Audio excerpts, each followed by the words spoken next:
täglich entstehen neue Hacks und jeder zweite ist im Durchschnitt von einem Leak betroffen. Und das sind nur die Statistiken, die wir an der Oberfläche haben. Es geht noch sehr viel tiefer. Heute wollen wir ein Thema klären, was wahrscheinlich viele von euch sehr, sehr wichtig finden werden. Und zwar geht es heute von dem Thema, wie kommt man eigentlich von diesem Hack, den wir immer in den Medien mitkriegen, zu dem Geschädigten auf der anderen Seite. Es geht um Identitätsdiebstahl, es geht um eine professionell organisierte Struktur im Hintergrund und wir wollen heute ein für alle Mal klären, was ihr dafür tun könnt, selbst wenn eure Daten veröffentlicht wurden und vor allem, warum Daten immer schützenswert sind, sprich auch, warum wir IT-Security brauchen. Lasst uns mit Punkt Nummer 1 anfangen, der Nutzer. Das seid ihr. Ihr meldet euch auf einer Webseite an, wie zum Beispiel YouTube, wie zum Beispiel Google oder eben auch bei eurem Online-Banking oder einfach nur bei eurer Bank, wo auch so oder so alles online läuft, ob ihr jetzt Online-Banking freigeschalten habt oder nicht. Ja, und dann gibt es da zum Beispiel noch Dinge wie die eventuell bald verpflichtende Patientenakte, die auch elektronisch sein könnte.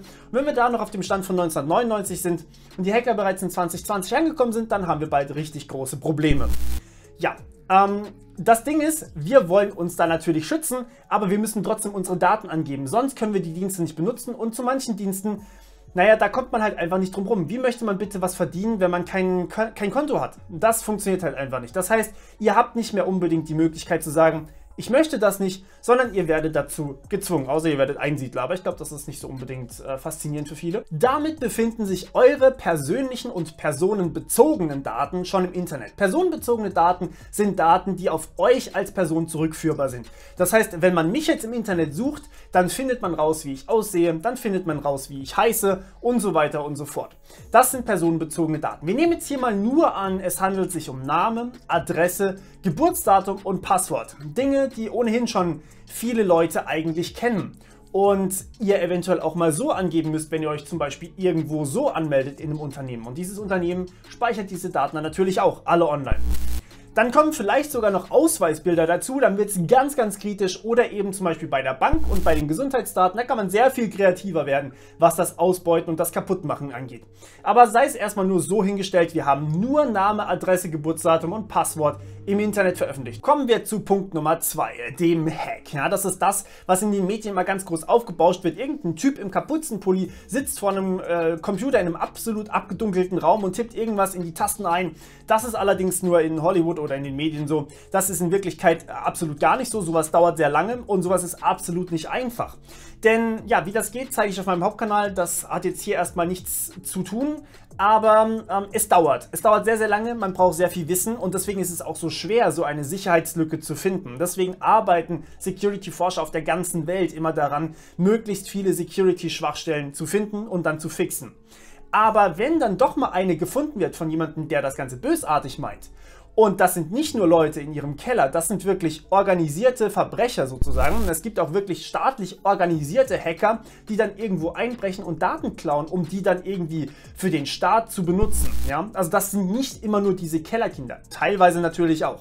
Aber ja, wenn sowas passiert, dann ist erstmal natürlich der Ruf des Unternehmens absolut geschädigt. Und was ganz, ganz Schlimmes, die Daten sind weg. Ja? Das nennt sich dann auch öfters mal Leak. Das ist so der Fachbegriff dafür. Und es gibt eigentlich täglich neue Leaks. Ihr könnt da gerne mal nachgucken. Es gibt eigentlich so häufig Dinge. Ich hatte mir mal irgendwann vorgenommen, ich berichte über die meisten. Funktioniert nicht. Es gibt viel zu viele. Vor allem 2020 ist da ein furchtbares Jahr dafür. Seit Corona ist, steigt die Anzahl an Cybersecurity-Verbrechen immens. Ja? Das könnt ihr euch so erstmal gar nicht vorstellen. Und es ist eigentlich auch nichts Seltenes. Auch große Firmen wie Foodora oder sowas, also solchen Firmen passiert sowas auch. Da komme ich aber nachher noch drauf, was da genau passiert. So, das zweite ist, wie eine Website oder wie ihr gehackt werden könnt. Ihr verhaltet euch als Benutzer falsch. Und das ist sehr, sehr leicht möglich, indem ihr zum Beispiel auf eine bösartige E-Mail reinfallt. Die sind teilweise so gut gemacht, die erkennt man wirklich nicht mehr. Und ja, dann kann derjenige eure Daten lesen. Teilweise wird man privat gehackt durch irgendwas, was man sich runterlädt aus dem Play Store oder eine Schwachstelle in zum Beispiel Bluetooth oder eine App, die vielleicht einfach irgendwie anders auf euer Handy gekommen ist oder ihr benutzt einfach ein zu schwaches Passwort. All das sind Möglichkeiten, wie man gehackt werden kann. Und das ist nur ein Ausschnitt davon. Es gibt noch so viel mehr. wie zum Beispiel jemand gibt sich als Microsoft-Mitarbeiter aus und repariert dann die PCs in einem Unternehmen und so weiter und so fort. Das muss nicht mal unbedingt immer am Faktor IT-Security liegen. Es ist auch sehr, sehr häufig der Faktor Mensch, wie wir zum Beispiel beim Twitter-Hack gesehen haben. So, und hier hört eigentlich der klassische Hackerangriff auf. Ja? Das heißt, die Hacker machen erstmal nichts mit euren Daten, sondern sie verkaufen eventuell diese Daten im Darknet. Oder sie nutzen sie für andere Zwecke, wie zum Beispiel Spam-E-Mail oder weiteres Phishing oder. Aber der häufigste Faktor und der auch am lukrativsten ist, das bedeutet, die Leute oder die Daten der Leute werden im Darknet verkauft. Und wir nehmen immer noch an, dass wir hier Name, Adresse, Geburtsdatum und Passwort in so einer Liste haben. Und die findet man zuhauf, auch außerhalb des Darknets. Ja, da muss man einfach nur mal teilweise gucken, was da so alles auftaucht. Und schon findet man einen ganzen Haufen Namen, Adressen, gehashte Passwörter. Also nicht mal wirklich eure Originalpasswörter und Geburtsdaten. Und mit denen kann man ja, denkt man, eigentlich erstmal so gar nicht so viel anfangen. Ich meine, das sind ja Daten, die gibt man eigentlich so vielen Leuten raus, außer vielleicht das Passwort. Doch, kann man. Wenn dann diese Daten von jemandem gekauft werden, dann kann es natürlich passieren, dass da Kreditkartendaten oder gar E-Mail-Adressen und Passwörter im Klartext bei rauskommen. Und mit diesen Passwörtern im Klartext und den E-Mail-Adressen kann man zum Beispiel dann bei PayPal versuchen, sich einzuloggen, falls jemand dasselbe Passwort verwendet auf beiden Seiten. Und das ist natürlich katastrophal. Dann kann man PayPal oder die Kreditkartendaten, die da eventuell hinterlegt sind, kann man benutzen, um Dinge zu kaufen. Also man versucht sich einfach auf sehr, sehr vielen anderen Webseiten anzumelden mit denselben Einlogdaten. Und häufig ist das leider erfolgreich. Das heißt, eine Webseite gehackt führt meistens dazu, dass man selbst noch auf vielen, vielen anderen Webseiten gehackt wird. Deswegen sage ich auch immer, bitte benutzt starke Passwörter, benutzt Zwei-Faktor-Authentifizierung. Ja, das nächste ist, und das ist vielleicht vielen nicht bewusst, man kann sehr, sehr gut erpresst werden. Denn nehmen wir jetzt mal an, es ist eine App, die bösartig bei euch auf eurem Telefon landet.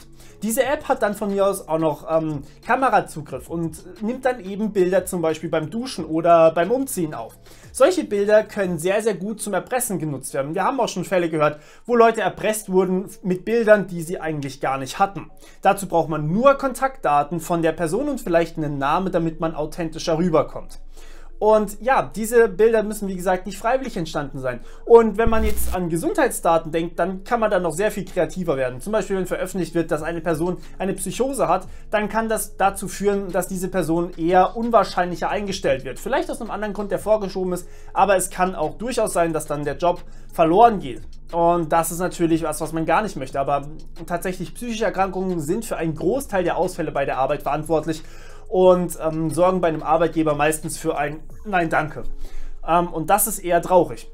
Und ja, natürlich werden die Hacks auch noch teilweise benutzt, um mehr Informationen über euch zu sammeln. Das heißt, ihr könnt vielleicht dann noch E-Mails lesen, wenn ihr Zugriff auf die E-Mail tatsächlich habt, also wenn ihr euch da mit demselben Passwort anmeldet. Ihr könnt die Passwörter, wenn ihr diese E-Mail habt, die Passwörter von anderen Diensten zurücksetzen. Ihr kennt diese berühmte Passwort-Zurücksetzen-Funktion. Nehmen wir mal an, ihr habt die E-Mail-Adresse gecrackt, ihr habt da kompletten Zugriff drauf und ihr seht eine Anmelde-E-Mail von, let's say, Google. Ja, dann könnt ihr bei Google einfach das Passwort zurücksetzen und schon habt ihr die Möglichkeit, euch als diese Person einzuloggen. Oder Twitter oder Instagram. Ihr könnt da sehr, sehr kreativ mit werden. Und ja, damit kann man dann natürlich auch nochmal erpressen oder eben Sachen posten, wie zum Beispiel ein Bitcoin-Scam, wie das gerade bei einem Twitter-Hack passiert ist, wobei der anders funktioniert hat, aber trotzdem.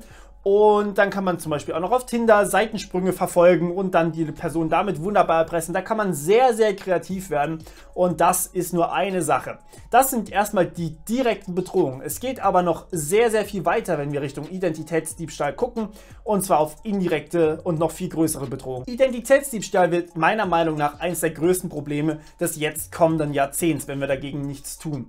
Und zwar, ja, man kann tatsächlich Bestellungen tätigen mit einfach nur Name und Adresse. Einfach irgendwohin bestellen und die Rechnung, naja, die wird halt einfach nie bezahlt. Und früher oder später kommt dann tatsächlich jemand zu euch und sagt, hey, ich hätte gerne Geld von dir. Und ihr sagt, ja, wofür? Ich habe nie irgendwas bekommen, was ich nicht bezahlt habe. Und diese Inkasso-Unternehmen, denen ist das herzlich egal, wer das Ganze bezahlt. Aber es ist ihnen sehr, sehr wichtig, wer das Ding bestellt hat. Und da ihr das auf euren Namen bestellt habt, kann das leider dazu führen, dass die bei euch ziemlich Randale machen und ihr ja definitiv sowas melden müsst. Und da kommen wir gleich dazu, was ihr dagegen tun könnt. Das nächste ist, wenn man sogar vielleicht noch einen Ausweis hat von dieser Person. Und das ist tatsächlich in der heutigen Zeit leider immer mehr gang und gäbe, dass man sein Alter oder seine Identität mit einem Ausweisfoto nachweist. Das Schlimmste überhaupt, dazu mache ich wahrscheinlich sogar nochmal ein separates Video. Okay, so schlimm ist das. Und zwar kann es sein, dass man mit einem Ausweis ein komplettes Konto eröffnen kann. Also es ist tatsächlich so, dass man mir meine Identität geklaut hat. Man hat in meinem Namen Konten eröffnet. Bei einer Bank in München, die ist auch bekannt für solche dubiosen Geschäfte. Also da braucht man bloß mal nach recherchieren. Dann kommt dann eine ganze Litanei. Die habe ich dann auch tatsächlich gleich angezeigt. Aber ist natürlich fallen gelassen worden. Man konnte nichts nachweisen. Und komischerweise haben sie gleich nach meinem Fall die Verifizierung der Daten abgeändert. Natürlich. Selbstverständlich. Funktioniert jetzt nicht mehr über Postident, sondern man muss halt ein anderes Verfahren, Immerhin. Man kann sogar vielleicht ein ganzes Unternehmen im Ausland eröffnen. Und das ist eine furchtbare Sache. Dann einfach Kredit beantragen, überziehen, bis nicht mehr geht. Und ja, wer bleibt auf den Schulden sitzen? Natürlich der mit dem Namen und dem Ausweis, der dieses Konto eröffnet hat. Furchtbare Sache. Außerdem kann man natürlich einfach illegale Geschäfte damit machen. Zum Beispiel Amazon-Betrug. Einfach Sachen reinstellen, dann Geld einsammeln und die niemals irgendwie verschicken. Und ja, das Geld ist dann trotzdem bei euch auf dem Konto. Und wenn die Leute sich halt nicht rechtzeitig beschweren, naja, dann könnt ihr das einfach abheben und verschwinden. So, jetzt ist natürlich eure Frage zu Recht, was kann man denn dagegen tun? Ja? Was wollen wir dagegen machen? Zunächst einmal, man kann nichts dagegen tun. Und die Daten sind erstmal öffentlich, wenn sie geleakt wurden. Die Verbrecher, die verstecken sich so gut mit vielen, vielen Tools und da kann man da relativ wenig machen. Die Polizei ist auf deren Fehler quasi angewiesen. Wenn die einen Fehler machen, dann kriegen sie, aber wenn sie keinen Fehler machen, wird es sehr, sehr schwer. Aber, und hier kommt der große Punkt, wenn die Daten öffentlich sind, dann könnt ihr das überprüfen. Und hier ist jetzt auch wichtig zu erzählen, dass das Video nicht gesponsert ist, aber ich will euch da ein paar Webseiten empfehlen, die euch da eventuell helfen. Das ist eigentlich schade, dass es nicht gesponsert ist, ne? Naja, man muss auf jeden Fall der Polizei von diesem Leak erzählen und dann Anzeige erstatten. Auch wenn nichts dabei rauskommt, die Polizei weiß Bescheid und ihr könnt davon ausgehen, dass falls irgendwann mal ein Inkasso-Unternehmen kommt, dass dann ihr einfach sagen könnt, hey, hier, ich habe Anzeige erstattet, mir passiert gar nichts. Und deswegen ist Anzeige erstatten so unfassbar wichtig, sobald eure Daten irgendwie in den Umlauf geraten sind. So, und jetzt natürlich die Preisfrage, wie zur Hölle soll man denn eigentlich überprüfen, ob die Daten geleakt wurden? Und da möchte ich euch 2 Webseiten empfehlen, aber davor ein kleiner Disclaimer. Ich bin weder gesponsert, noch bin ich irgendwie in diese Seiten reingegangen und habe überprüft, was genau die da tun. Es kann gut sein, dass auch solche Webseiten Schwachstellen haben oder es kann auch gut sein, dass die Besitzer irgendwas Bösartiges machen damit. Aber es ist enorm unwahrscheinlich, weil ich den einen Besitzer hier im Interview habe und den anderen Besitzer, gut, den kenne ich nicht, aber dort kommen wirklich die Firmen mit den Leaks hin und liefern denen die Daten. So, und ja, lasst mich jetzt anfangen, einfach mal mit Nummer 1, das ist Have I Been Pawned. Have I Been Pawned ist von euch auch schon in den Kommentaren genannt worden, ob diese Seite eigentlich vertrauenswürdig ist. Und nun ja, man kann so viel sagen, die Seite ist soweit vertrauenswürdig, dass die Firmen mit den veröffentlichten Daten, die sammeln die dann natürlich auch alle, die merken ja, auf was zugegriffen wurde, und die nehmen sich die Daten und geben die freiwillig Have I Been Pawned, damit man da eben überprüfen kann, ob man betroffen wurde. Das ist natürlich auch eine sehr angenehme Sache.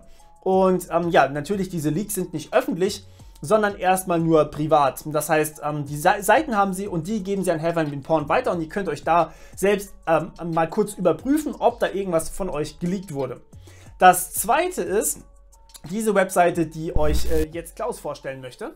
Du hast ja jetzt quasi eine Webseite dafür geschaffen, damit Leute regelmäßig ihre Daten überprüfen lassen können, ohne dass sie selbst was dafür tun müssen, wenn sie das wollen. Dafür ist deine Webseite quasi da. Genau, genau. Also ich habe ja, wie schon vorhin gesagt, mir Gedanken gemacht, was hätte ich dagegen tun können und was hätte mir geholfen. Und mir hätte halt schon sehr geholfen, wenn ich den Leak an sich mitbekommen hätte. Also wenn ich mitbekommen hätte, dass meine Daten im Internet kursieren und ich hätte das gemeldet an irgendwelche Behörden. Ja. Letztlich ist es so, man weiß es vorher nicht. Aber ja, dann habe ich gesagt, Mensch, es muss doch irgendeine Möglichkeit geben, dass tatsächlich meine Daten in regelmäßigen Abständen geprüft werden. Und habe mich dann auch mit ein paar Entwicklern kurz geschlossen, habe mit denen auch gesprochen, ich würde das und das und das gerne ins Leben rufen. Also sprich, ich will etwas haben, wo ich Daten regelmäßig prüfen kann, auf Datenleaks mit vorhandenen Datenbanken, aber auch mit eigens konstruierten Datenbanken, also von Leaks, die halt noch nicht wirklich im öffentlichen Netzwerk erreichbar sind, um den Menschen eine Möglichkeit zu geben oder zu zeigen, ey, deine Daten sind bei Leaks aufgetaucht, pack dir das PDF, was in deinem Account hinterlegt wird, geh zur Polizei und zeig die ganze Geschichte an, dann bist du halbwegs safe. Es ist noch keine 100%ige Absicherung, das geht nämlich nicht, aufgrund dessen, was du ja schon so richtig gesagt hast. Es kommen ja immer wieder neue Leaks, es sind auch viele Leaks dabei, die einfach noch nicht verifiziert sind. Wir versuchen das tatsächlich, dass wir hauptsächlich verifizierte Leaks haben, aber natürlich auch Leaks nutzen, die noch nicht verifiziert sind, dass man einfach darüber Bescheid weiß und das tatsächlich auch melden kann. Ja. Das passiert bei uns regelmäßig, also jeden Montag, weil kurioserweise werden übers Wochenende die meisten Leaks gefunden und verkauft. Dass man da tatsächlich immer wieder die neueste Rückmeldung bekommt.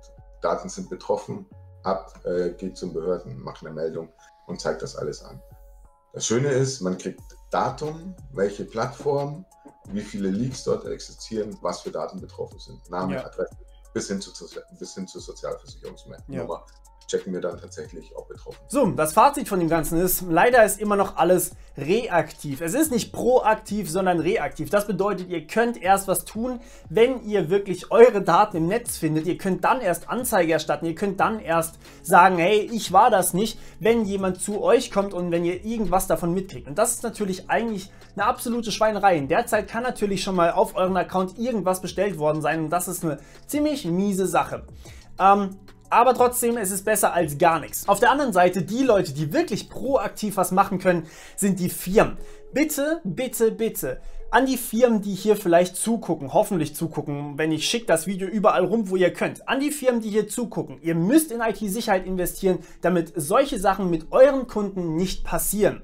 Und damit so etwas nicht passiert, muss man wirklich alles dafür tun. Da muss man auch Geld investieren. Und ja, ich weiß, das hören Firmen sehr, sehr ungern. Aber IT-Security ist wichtig. Und vor allem im Jahr 2020 haben wir so einen rasanten Anstieg an Cybercrime, dass wir das dringend brauchen. Und wir sind davon alle betroffen. Wirklich alle. Wie wir jetzt auch gerade bei dem Twitter-Ad gemerkt haben, oder?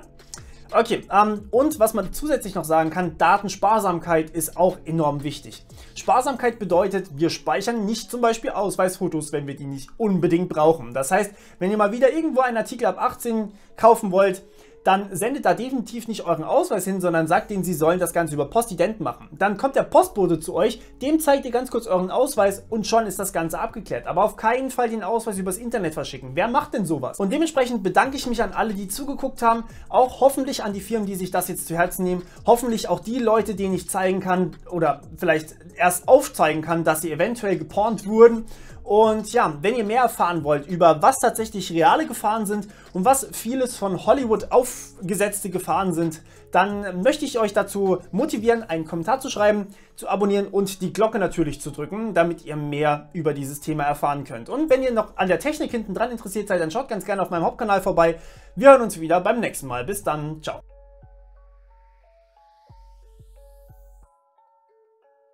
Naja, also bei mir war das so, eigentlich kann man ja schon ein deutliches Stück vor dem Polizeieinsatz anfangen, weil ich habe, ja, das war auch 2018, bevor meine Geschichte losging mit dem Identitätsdiebstahl, Briefe bekommen von vermeintlich Betrogenen, die irgendwelche Hochdruckreiniger oder Bohrmaschinen bei mir bestellt haben, womit ich ja eigentlich überhaupt nichts zu tun habe, weil ich hatte ein Medizintechnikunternehmen und habe im Prinzip Zahnärzte in Bezug auf die Endodontie, also Wurzelbehandlung, beraten und auch die Materialien dafür verkauft.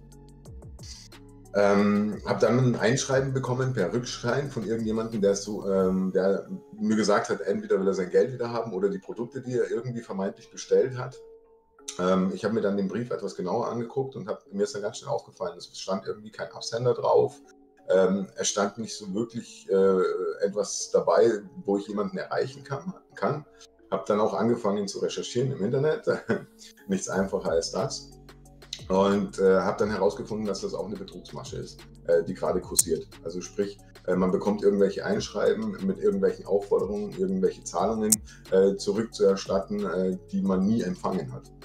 Naja, dann war das für mich klar. Der Brief landet im Müll und das Thema war für mich abgehakt und dachte mir, naja, auf so eine Betrügerei falle ich ganz bestimmt nicht rein. Naja, herzlichen Glückwunsch. Hätte ich mal gewusst, dass das tatsächlich auch der Realität entspricht, hätte man natürlich ganz anders reagieren können. Also das ist natürlich auch ein wesentlicher Punkt. Bis dann am 18. Juli 2018 oder 19. Juli war es, bei mir morgens um 6:30 Sturm geklingelt wurde. Und wirklich richtig Sturm geklingelt. Meine Frau erstmal mit den Kindern auf dem Arm runtergelaufen und gefragt, was ist denn hier los? Wir haben so eine kleine Scheibe bei uns an der Haustür, kann man rausgucken und sah dann plötzlich mehrere Polizeiautos, 10 Beamte, schusssichere Westen, Pistole im Halfter. Ja, Schatz, was ist da los? Was hast du angestellt? Kam dann erstmal und ich, ja nichts, keine Ahnung, was da los ist. Hab dann die Haustüre aufgemacht. Die Polizeibeamtin war das damals, meinte dann zu mir, sie haben den Hausdurchsuchungsbeschluss. Dann habe ich sie erstmal total verdutzt angeguckt. Nee, da haben sie sich bestimmt in der Haustür geirrt. Gehen Sie mal ein paar Häuser weiter oder eine Haustür weiter, je nachdem, keine Ahnung. Bis sie mir dann tatsächlich den Hausdurchsuchungsbeschluss unter die Nase gehalten hat und stand tatsächlich mein Name drauf. Jo. Dann bin ich erstmal vom Glauben abgefallen. Also mir ist erstmal alles aus dem Gesicht gefallen. Und ich gesagt, okay, na dann wird jetzt wahrscheinlich nichts helfen, wenn ich sage, nö, Sie dürfen hier nicht rein. Und dann sind die erstmal wie die Ameisen in meinem Haus rumgelaufen. Also mehrere Beamten haben sich überall verteilt im Haus. Meine Kinder habe ich mit meiner Frau erstmal rausgeschickt zum Spielen. Und ich bin mir vorgekommen wie ein Schwerverbrecher, weil ich konnte mich nicht mehr frei bewegen. Es ist mir tatsächlich auch immer einem Beamte gefolgt, egal wo ich mich hinbewegt habe. Ja, mit der Angst einfach, ich lasse irgendwas verschwinden, aber es gab ja nichts, was ich verschwinden hätte lassen können. Ja, klar.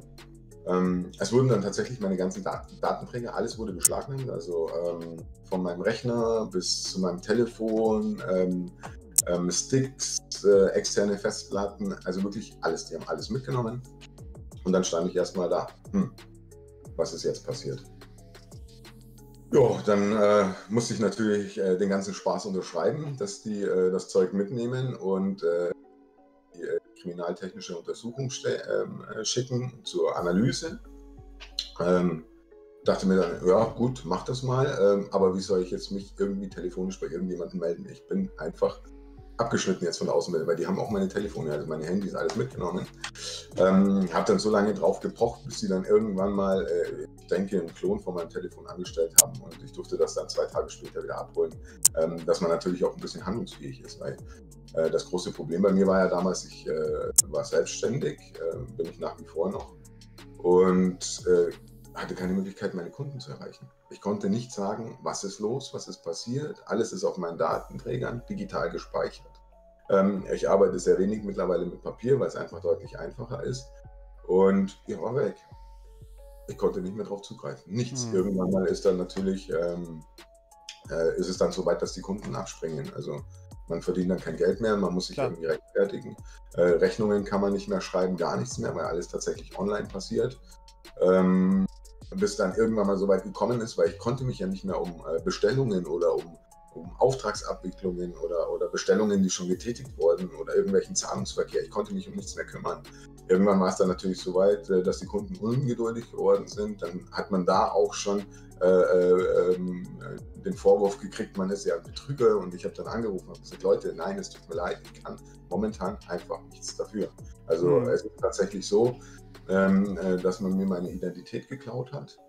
Man hat in meinem Namen Konten eröffnet bei einer Bank in München. Die ist auch bekannt für solche dubiosen Geschäfte. Also da braucht man bloß mal nach recherchieren. Dann kommt da eine ganze Litanei. Die habe ich dann auch tatsächlich gleich angezeigt. Aber ist natürlich fallen gelassen worden. Man konnte nichts nachweisen. Und komischerweise haben sie gleich nach meinem Fall die Verifizierung der Daten abgeändert. Dann, Natürlich.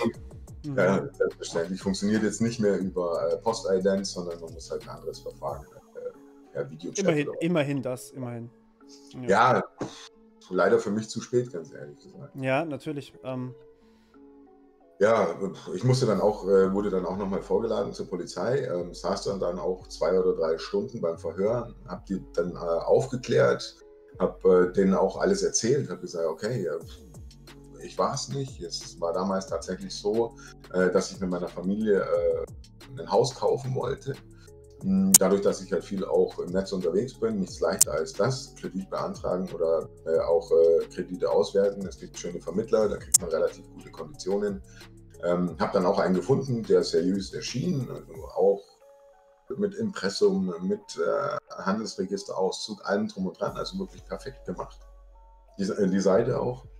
Haben mir auch nichts Schlimmes dabei gedacht, meine Daten dort hinterlegt und schon was passiert. Ich habe dann noch eine E-Mail bekommen, herzlichen Glückwunsch, ist alles genehmigt. Wir brauchen bloß eigentlich nur noch die Identität bestätigen. Das ging damals über Postident-Verfahren, was jeder auch kennt, was man tut. Ja, und dann war Ende Gelände. Super. Und wie ging das mit dem Postident? Warum konnten die das bei dir machen? Ja, weil das ist ja so, man bekommt ja von den jeweiligen Unternehmen oder von der jeweiligen Bank dann eine E-Mail zugeschickt. Da sind dann die Unterlagen von dem Postident-Verfahren drin. Ich muss natürlich auch dazugeben, ich hab auch einen Fehler gemacht. Also ich habe zwar alles durchgelesen, Adresse, alles hat übereingestimmt. Der einzigste Punkt, der tatsächlich bei diesem Identifikationsverfahren nicht gepasst hat, war die Handynummer. Und das ist mir nicht aufgefallen. Nachgang, völlig nachvollziehbar. Die brauchen ja irgendeine Nummer, wo sie die TAN-Nummern hinschicken. Also Ja, klar. die Verifizierung für das Konto eben. Ja, und dann was passiert. Ja, natürlich. Dann saß ich eben bei der Polizei, habe da meine Aussage gemacht, konnte der dann auch tatsächlich glaubhaft darlegen, dass ich das nicht gewesen bin. Habe natürlich dann auch jetzt im Nachgang, nach 2 Jahren, meine Akte studiert und bekommen, was mir schon wieder so ein bisschen ärgerlich aufstößt, weil man tatsächlich daraus lesen kann, dass ich das gar nicht gewesen sein kann. Weil zum einen hat man 2 Täter in Litauen ermittelt, die da sitzen. An die kommt man aber nicht ran, weil in Litauen anscheinend Identitätsdiebstahl keine Straftat ist. Und dahingehend die Ermittlungsbehörden nicht wirklich gut zusammenarbeiten, was ich ein bisschen schade finde, weil es halt EU ist. Und ja, dann war natürlich der Einzige, der noch übrig geblieben ist, war dann tatsächlich ich. Ich habe aber dann irgendwann mal nachgefragt, naja, wo sind denn die 2, die Sie da noch ermittelt haben? Und vor allem, wo ist das Geld? Erklären Sie mir, wo ist das Geld? Und bei mir haben Sie es ja nicht. Ja, wo ist es dann? Na, und darauf konnte man mir dann keine Antwort geben. Super. Das heißt, die Geschädigten bleiben weiterhin geschädigt. Tatsächlich ist es so. Also erstmal ist es so. Das würde jetzt bedeuten, weil ich habe jetzt auch schon meine Anklageschrift bekommen. Das heißt, es kommt zum Gerichtsverfahren, denke ich. Weil Anklageschrift heißt ja noch lange nicht, dass es daraus ein Gerichtsverfahren entsteht. Der Richter muss ja dem erstmal zustimmen. Ja. Jetzt ist es aber so, sollte das tatsächlich so sein und ich wieder erwartend, weil als schuldig gesprochen werden, dann habe ich ein richtiges Problem. Weil dann ist es nämlich so, zum einen, es kommt das Finanzamt, weil ich ja eine gewerbliche Tätigkeit betrieben habe. Die Geschädigten kommen auf mich zu, also ich müsste im Prinzip das ganze Geld, was ich nie erhalten habe, zurückbezahlen und hätte natürlich eine Klage wegen Betrug an der Backe. Super. Und nach sowas dann nochmal auf die Füße zu kommen, ist unglaublich schwer. Ja. Ja, und ja, seitdem beschäftige ich mich sehr intensiv mit dem Thema Identitätsdiebstahl und Missbrauch vor allem. Weil es ist ja auch ganz klar, der reine Identitätsdiebstahl oder der Diebstahl persönlicher Daten heißt ja noch lange nicht, dass die auch missbräuchlich angewendet werden. Genau, ja. Richtig. Nur wenn es dann tatsächlich passiert, hat man ein richtiges Problem.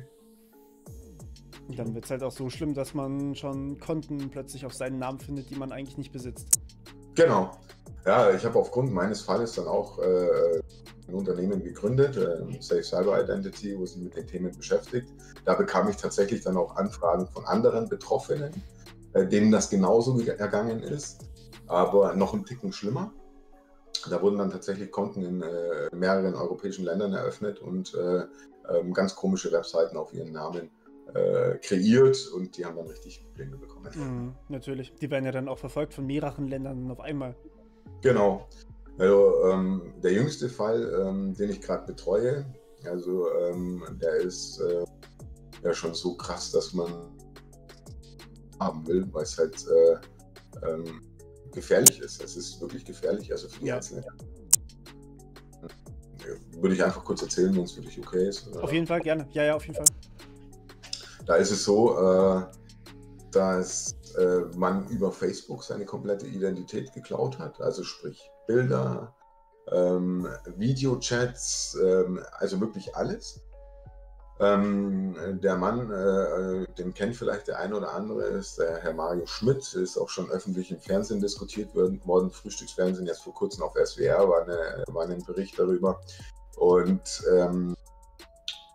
auf seinen Namen, oder nicht auf seinen Namen, sondern auf seine Bilder im Prinzip, also urheberrechtlich geschützte Dinge, wurde durch Fotomontage eine neue Identität entworfen. Also sprich, der Name von ihm wurde abgeändert in wieder einen fiktiven Namen. Darauf wurde eine Firma eröffnet. Da ging es um Kryptowährung im Platin-Bereich, also richtig teuer. Und das Unternehmen wurde gegründet in Peru, soweit man herausgefunden hat, ist man sich aber noch nicht sicher, weil die Nummer ist aus Schweden, dann gibt es eine Nummer Lande, es auch Firmensitze in Indien, also komplett auf dem Planeten verteilt. Ja, der hat natürlich jetzt auch Angst. Also es ist ja so, dass darüber mittlerweile knapp 500 Millionen Euro ergaunert wurden und die Leute wollen dann sein Skalp. Also der kriegt richtig Drohungen mittlerweile, weil die dann abgeglichen haben, die Bilder, das kann man ja relativ schnell machen, und haben halt dann seine tatsächliche Identität rausgefunden und auch E-Mail-Adresse etc. Und jetzt hat er da richtig Trouble und Ärger. Heftig. Ja. Und wie kommt man aus sowas wieder raus? Also falls jetzt jemand Betroffenes zuguckt zum Beispiel? Wenn man tatsächlich dann betroffen ist, also der Missbrauch tatsächlich auch stattgefunden hat, also man mitbekommt, es ist halt das größte Problem an der ganzen Geschichte, man bekommt den Missbrauch immer relativ spät erst mit. Also das bedeutet, die arbeiten ja schon eine Zeit lang mit der ganzen Story, also die arbeiten auch schon die ganze Zeit lang, um dir einfach etwas Fiktives an die Backe zu hauen, also sprich etwas zu entwickeln, was mit dir gar nichts zu tun hat. Aber das dann über eine Zeit lang laufen muss. Es muss ja erst dann öffentlich gemacht werden, etc., muss ja Geld damit verdient werden. Und dann ist es meist schon relativ spät. Das heißt, man kann nicht mehr viel dagegen machen. Es ist dann einfach nur noch so, dass man Schadensbegrenzung betreibt. Und das ist dann tatsächlich auch das, womit ich mich jetzt beschäftige. Wie schaffe ich es, den Schaden so gering wie möglich für meine Mandanten zu halten? Also sprich, wenn man jetzt zum Beispiel Mario Schmidt eingibt auf Google, dann sieht man sofort Scam-Firma, man sieht Schneeballsystem, was entwickelt worden ist, mehrere Millionen Euro Schaden. Man sieht auch, dass das eine betrügerische Handlung war. Also man kriegt schon relativ viele Informationen. Und das ist dann tatsächlich das, worum ich mich dann auch kümmere, dass das dann öffentlich wird, wenn der einzelne Mandant das auch möchte und wünscht, weil das sehr wichtig ist. Dass man damit dann auch, dass man da quasi auch die Öffentlichkeit informiert, dass man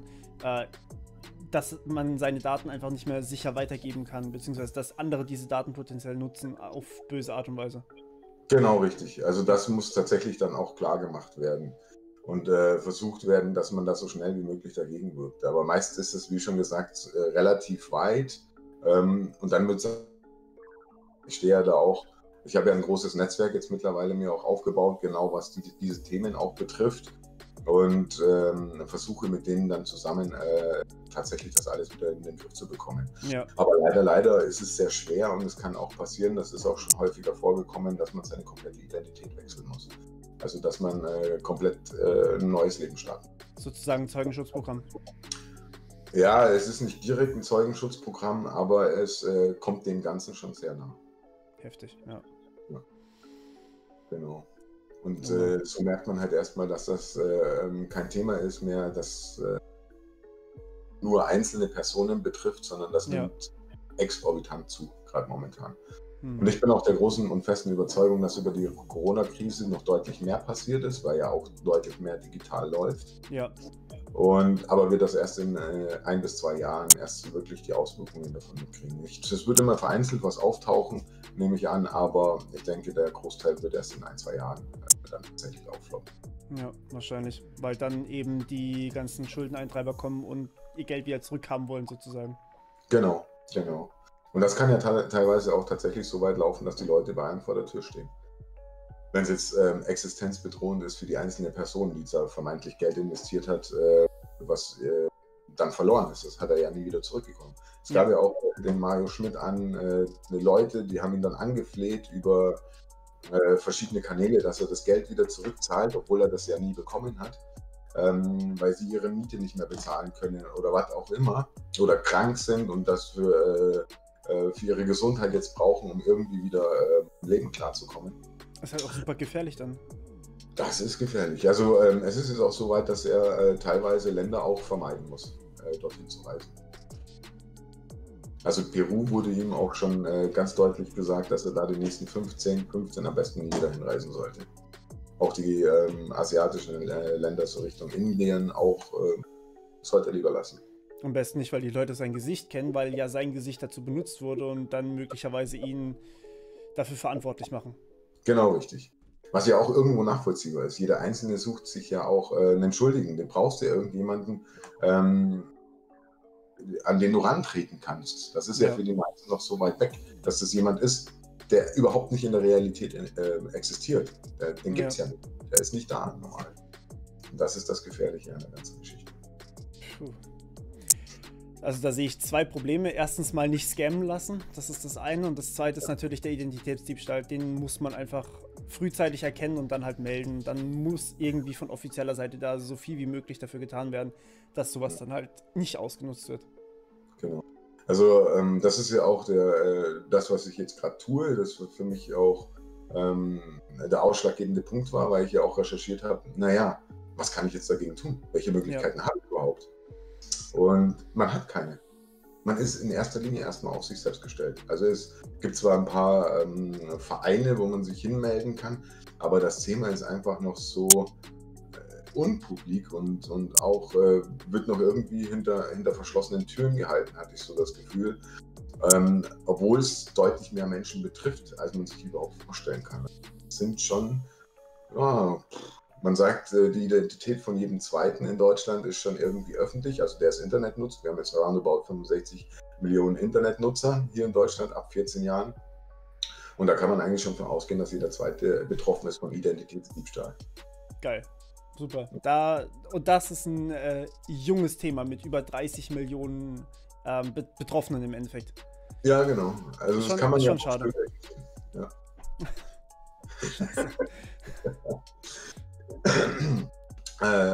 Bitkom macht da immer relativ schöne und aussagekräftige Studien dazu. Die kann man auch schön nachlesen. Die hängen natürlich auch mit ihren Studien immer 1 bis 2 Jahre hinterher, ist ja logisch. Müssen sie ja. Genau, man muss ja erstmal alles finden, dann muss man die Studie schreiben und muss das Ganze natürlich auch auswerten. Und da kann man relativ gut auch nachlesen. Dann gibt es natürlich vom BKA auch offizielle Studien zur Kriminalstatistik Cybercrime. Die bringen auch immer was Schönes raus.